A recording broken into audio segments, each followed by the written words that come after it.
আমরা যখনই বাইরে কোথাও ঘুরতে যাই বা রেস্টুরেন্টে যাই, কোনো ওকেশন হলে আমরা কিন্তু লাচ্ছা পরাটা, নান, কুলচা এসব আমরা সাধারণত অর্ডার করে থাকি।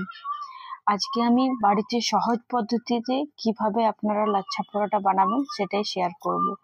প্রথমে আমি এখানে 3 কাপ আটা নিয়ে নিচ্ছি, আর তার সাথে আমি 2 কাপ ময়দা। আপনারা যদি চান তো ময়দাটা স্কিপ করে শুধু আটার সাথে করতে পারেন। এরপর আমি এখানে 1 কাপ দই নিয়ে নেব, তার সাথে 1 চামচ মানে ছোট চামচে 1 চামচ বেকিং পাউডার, আর ওই ছোট চামচে 1 চামচ লবণ, আর সুগার পাউডার, চিনিটাকে পেস্ট করে সেটা অ্যাড করেছি। যদি আপনাদের কাছে না থাকে তো চিনিটাকে পেস্ট করে সুগার পাউডার বানিয়ে নেবেন। যখনই কিন্তু এই লাচ্ছা পরাটা বা নান এসব দিয়ে যখন আপনারা বাড়িতে তৈরি করবেন, অবশ্যই কিন্তু দইটা অ্যাড করতে হবে। দইটা অ্যাড করলে তার টেস্টটা দ্বিগুণ হয়ে যায়। এরপর ভালো করে হাতের সাহায্যে মেখে নেব, তারপর একটু একটু করে জল অ্যাড করব।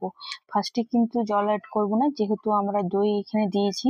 দইয়ের সাহায্যে ভালো করে আটাটা মাখবো, তারপর একটু একটু করে জল দেবো। আমরা যে ডোটা তৈরি করব সেটা খুব একটা নরমও হবে না আর খুব একটা টাইটও হবে না। আপনারা আশা করি বুঝতে পারছেন কিভাবে আটাটা মাখতে হবে। আটাটা আমার এখানে মাখা হয়ে গেছে। একটু হাতের সাহায্যে এভাবে করে ঢাকা দিয়ে রেখে দেবো। আপনারা যদি চান তো এই মুহূর্তে আপনারা একটু তেল দিয়ে ঢাকা দিয়ে রাখতে পারেন। আর ঢাকাটা আমরা কমসে কম 1/2 ঘন্টা 1 ঘন্টার মতন ঢাকা দিয়ে রাখবো। যদি হাতে সময় কম থাকে তো 30 মিনিটের মতন রাখলেও হবে, কিন্তু যদি 1/2 ঘন্টা ঢাকা দিয়ে রাখেন বা 1 ঘন্টা ঢাকা দিয়ে রাখেন তো সেক্ষেত্রে জিনিসটা খুব নরম হবে। সেটা আপনি নান করুন, কুলচা করুন বা লাচ্ছা পরোটাই করুন। এখানে দেখুন নরম হয়ে গেছে, মানে আটাটা আমার খুব ভালোভাবে 1/2 ঘন্টা হয়ে গেছে, জিনিসটা নরমও হয়েছে। উপর থেকে একটু তেল দিয়ে হাতের সাহায্যে আবার ভালো করে মেখে নেব। এখানে আটাটা কিন্তু আমাদের খুব একটা নরম হবে না আর খুব একটা টাইটও হবে না, আমি আগেই বললাম। মানে আমরা তো রুটি সাধারণত রোজ করে থাকি, তো সেই যে রুটির আটা হয় তার থেকে কিন্তু একটু টাইট হবে। এরপর আমি এখানে লেচি কেটে নিচ্ছি, আর আপনাদেরকে আমি 2 ধরনের লাচ্ছা পরোটা করে দেখাবো। কিভাবে আপনারা 2 ধরনের লাচ্ছা পরোটা সহজেই বাড়িতে বানাতে পারবেন। এখানে আমি লেচি কেটে নেওয়ার পর ওপর থেকে হালকা ময়দা দিয়ে বা আপনারা যদি চান তো হালকা তেল দিয়ে এখানে বেলতে পারেন। আর যত পারবেন রুটিটা একটা পাতলা ভাবে বেলবেন, তাহলে কি হবে জিনিসটা খুব ভালো হবে। আমি আপনাদেরকে দেখিয়ে দিচ্ছি যে কতটা পাতলা করলে ভালো হয়। আর আপনারা যদি চান তো যদি বড় না করেন তো ছোট ছোট আপনারা করতে পারেন, সেক্ষেত্রে আপনারা লইটা কিন্তু ছোট নেবেন। এখানে আমার হয়ে গেছে। এরপর আমি এখানে আগে থেকেই বাটারটাকে নিয়ে নিয়েছিলাম। বাটারে আমি এখানে 2 চামচের মতন অ্যাড করব। বা হাতের সাহায্যে বা চামচ সাহায্যে বা ব্রাশের সাহায্যে আপনারা এইভাবে পুরো বাটারটা চারিদিকে দিয়ে দেবেন। এরপর আমরা এভাবে একবার উপরে একবার নিচে, একবার উপরে একবার নিচে এভাবে আমরা রুটিটাকে করব। তাহলে দেখবেন খুব ভালোভাবে তৈরি হয়ে গেছে। আপনারা যদি চান তো বাটারটার সাথে একটু ধনেপাতা, একটু রসুন কুচি অ্যাড করে পরে দিতে পারেন, বা শুধু বাটার দিলেও হয়। এভাবে দেখতে পাচ্ছেন আশা করি যে কিভাবে একবার উপরে একবার নিচে এভাবে আমাদেরকে করে নিতে হবে।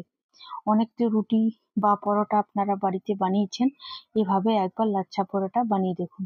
এরপর একটু হাতের সাহায্যে টেনে এভাবে গোল গোল করে আমরা মুড়ে দেব, যাতে মানে জিনিসটা বাইরে না বেরিয়ে আসে। আর লাস্টের অংশটা নিচের দিকে দেবে রাখবো, তাহলে পুরোটা দাবা থাকবে, মানে খুলবে না।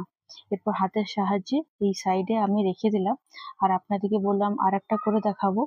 এটা আমি আর একটা আপনাদেরকে করে দেখাচ্ছি। একটা চাকু বা পিৎজা কাটারের সাথে এভাবে আপনারা ছোট ছোট করে কেটে নিতে পারেন।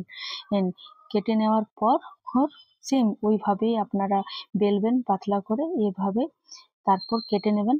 আমরা সাধারণত বাড়িতে নিমকি করে যদি থাকি তো সেভাবে যেভাবে কাটি তো সেভাবেই কাটবেন, আর জিনিসটা একটু পাতলা পাতলা করে কাটবেন। এরপর আবার সেই সেম প্রসেসে আমরা এটাকে রোল করে নেব। আপনারা বুঝতে পারছেন আশা করি। এভাবে এক এক করে ভালো করে আমাদেরকে রোল করে নিতে হবে। কিন্তু আমাকে যদি জিজ্ঞেস করেন তাহলে আমি তো বলবো ওই পদ্ধতিটা সহজ করে নেওয়া। এবার সেম ওই প্রসেসেই গোল গোল করব, হাতের সাহায্যে একটু টেনে পরে গোল গোল করব, আর নিচের দিকের অংশটা নিচের দিকে নামিয়ে দেবো যাতে পুরোটা না খুলে। দেখতে পাচ্ছেন আমি হাতের সাহায্যে টেনে এই নিচের দিকে রেখে দিলাম। সেম প্রসেসে এটাকেও এরপর আমি বেলে নেব। বেশি জোরে জোরে বেলবো না, হালকা হাতে জাস্ট একটু একটু করে আমরা বেলবো। আপনারা, আমি এখানে একটু বড় করে করছি, আপনারা যদি চান তো একটু ছোট করে করতে পারেন। এভাবেই আমি দুটো রুটি তৈরি করে নিচ্ছি। এখানে আমার দুটো ভালো করে বেলা হয়ে গেছে, আর আপনাদেরকে দেখিয়ে দিলাম জিনিসটা কতটা মোটা থাকবে। আর আমি আগে একটা তাওয়া চাপিয়ে নিয়েছিলাম, তাওয়াটা গরম হয়ে গেছে। এরপর দু সাইডে ভালো করে একটু সেঁকে নেব। আর আপনারা যদি চান তো বাটার বা তেল বা ঘি ইউজ করতে পারেন, আর যদি না চান তো না দিলেও চলবে, কারণ আমরা আগেই বেলবার সময় বাটার ইউজ করেছিলাম। এরপর আমি এখানে 2 চামচ বাটার দিয়ে ভালো করে এই দুপাশটাকে সেঁকে নেব। তাহলেই আমাদের তৈরি হয়ে যাবে লাচ্ছা পরোটা। আশা করি আপনাদের ভিডিও ভালো লেগেছে, আর ভালো লাগলে অবশ্যই লাইক কমেন্ট সাবস্ক্রাইব করবেন, আর একবার বাড়িতে এই লাচ্ছা পরোটা বানিয়ে দেখুন। আমরা তো রেস্টুরেন্টের বাইরে খাই, কিন্তু বিশ্বাস করুন বাড়িতে একবার যদি এভাবে লাচ্ছা পরোটা বানান তো রেস্টুরেন্টের থেকেও বেশি ভালো লাগবে খেতে। এখানে আমার দুটোই খুব সুন্দরভাবে হয়ে গেছে, আপনাদেরকে আমি হাতে দেখিয়ে দিচ্ছি কি সুন্দর লেয়ার হয়েছে প্রত্যেকটা। আর গরম আছে প্রচন্ড, তাই আমি একটু দেখাতে পারলাম। আশা করি আপনারা বুঝতে পারছেন, এভাবেই পাশে থাকুন।